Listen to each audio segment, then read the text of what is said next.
Okay, good afternoon, everyone. This is Dr. Cortez, and today I'm going to have some tutorial on how to go around your class notebook, your MS Team class notebook. Yung first time lang gagamit ng class notebook, maybe you are not yet familiar, right?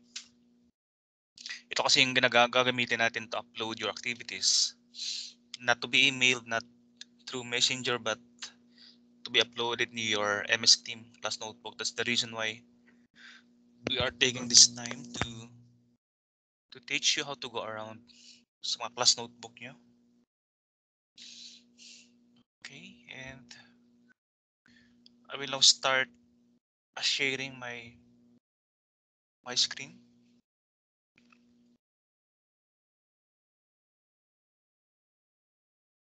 Okay, ito yung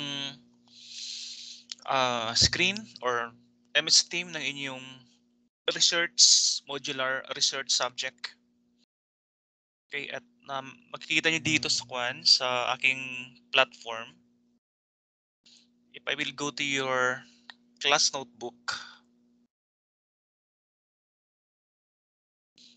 Okay, sa class notebook dito, manage team.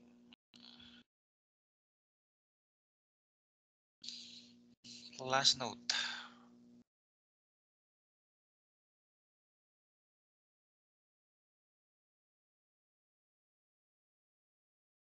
Okay. All right.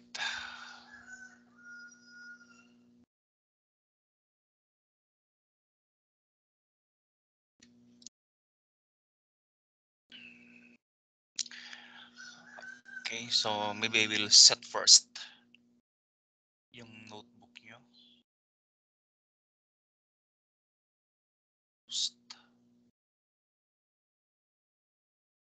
Okay. Set up class notebook. Okay, sa class notebook ko kasi dito sa platform, so lahat ng submissions nyo, dito ko makikita sa sa aking class notebook. Lahat ng pangalan, no? Example, pag clinic ko to, okay, so lahat ng student under research modular nandito. Like si Brillantes, Aliyah, Carla Brillante, Tayag, Ugayre, and Lastimada. Okay, so ito yung ito yung class notebook nyo, no? So, nandito lahat ng pangalan. Now, pag magsasubmit kayo using your own class notebook sa inyong MS Team, for example, I will click Brillantes. Okay, sa under Brillantes, na mayroon ditong 4 na tabs, handouts, quizzes, class notes, and homework. So, lahat ng activities na ibibigay ko, dito sa isusulat or i-upload sa homework tab. So, si Aliyah, she will just click yung kanyang homework tab. Dito ako titingin guys sa homework tab. So pag tumingin ako dyan, tapos walang nakalagay or naka-upload or pasted, so hindi ko na pupunta yung ibang tab to save time. No? Okay, si Aliyah, she will upload here sa kanyang homework tab, okay, yung kanyang activity. Okay. So ito na yung homework tab ni Aliyah. No? Example, activity number 1, lagyan lang ng title, activity number 1. Okay, kahit wala ng pangalan, no? Kasi may pangalan na dyan sa ano eh. Then, yung kanyang activity, ayan. Dito niya gagawin. Example, dito sa magsusulat. Example, right? Yan. So, pwedeng paragraph, no? So, she can directly type sa kanyang homework tab dito mismo, no? Pwede siya mag-type dyan. Yan. Then, don't look for save button anymore, automatic nagsisave yan. Pag close mo yan, automatic na. Example, ayan, tingnan natin na. Automatic siya. No? So, pag binalikan natin si Aliyah, no? Example, pupunta muna sa ibang estudyante. Punta muna ako kay Joshua. Yan. Okay? Pag binalikan ko si Aliyah, yung kanyang tab, no? Medyo mabagal lang. Teacher only. Okay. Tayo sa tab ni, ano?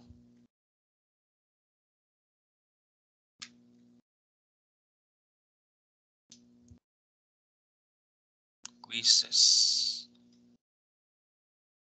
Teka. Laging siya.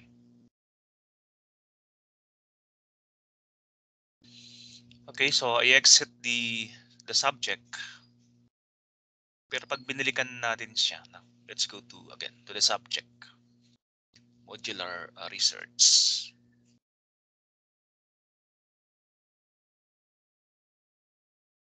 Okay, class note.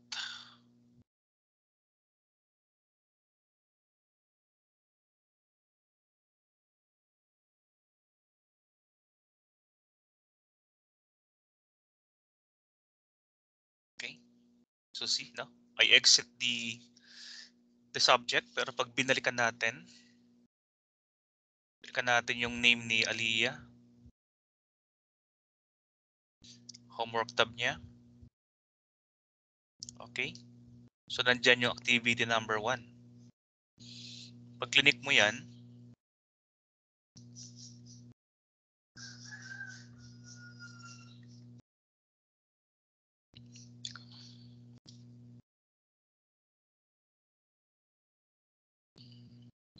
yan. So nandyan yung kanyang activity, hindi siya nabubura. Okay, so pwede siyang mag-type dyan. Or pwede namang mag-upload, mag-attach ng ano.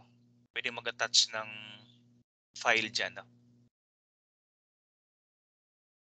Okay, example, no? Galing sa MS Word mo, then paste mo dito yung ginagawa mo. So pwede rin siya. O pwede siya mag-type dito directly dito sa platform na to. Example, ayan, no? I attach something, no? So pwedeng ganun. Or you can also upload a file dito sa dito sa kanyang activity. Okay, example. Yan, so pwede sa mag-attach ng mga files dyan. Or she can directly type. Or pwede siyang mag-copy paste, no, ng dito ng activity. Okay, files. You can upload your file. Okay. So important is balikan natin.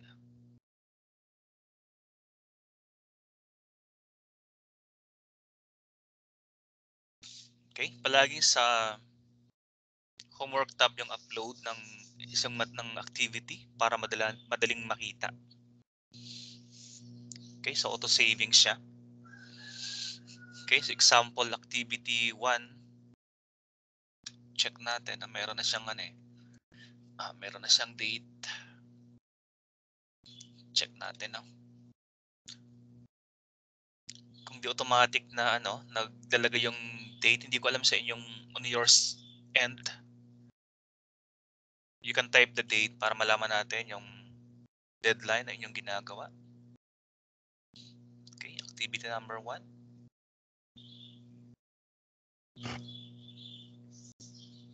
Okay, medyo mabagal pero yan.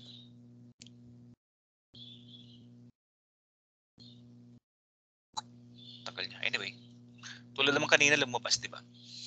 Now, pag kulang yung page mo, you can add page dito sa ilalim. Okay, example, marami kang gagawin. No? So, magdagdag ka lang. So, always title your activity. Okay, so para malaman natin kung kailan nag-submit. Kasi lumalabasan ang date dyan. Oh, example, September 27. So, lumalabas naman yung date dyan. Okay, you can go around, you can navigate. Ayan. You can add pages. Okay, so burahin natin yung activity na yan. Okay, delete page. Yan. Okay, so homework tab lang palagi yung punta. So para ka nagta-type din sa ano diyan sa Word, you can bolden your text, italic. You can attach pictures diyan. Yan. Okay, so that is how you go around your so dito ako titingin ang mga activities dito sa isa-submit. So pag pag laptop automatic itong class notebook nasa loob na yan ng iyong MS Team. Pero pag you're using cellphones, magda-download ka ng MS Team muna and you should also download MS Note. So dalawa no, dalawa yung i-download mo. MS Team, Microsoft Team 365 and MS Note. So hanapin lang sa inyong app yung MS Note na ano. And you can ask sa group chat natin, gumagamit ng cellphones.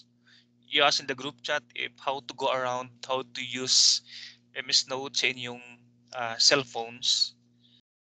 Kasi I'm not so familiar with the pag nasa cellphone kasi I'm using laptop sa MS Note and sa MS Team. Okay? So that is the tutorial on how to use your MS Team.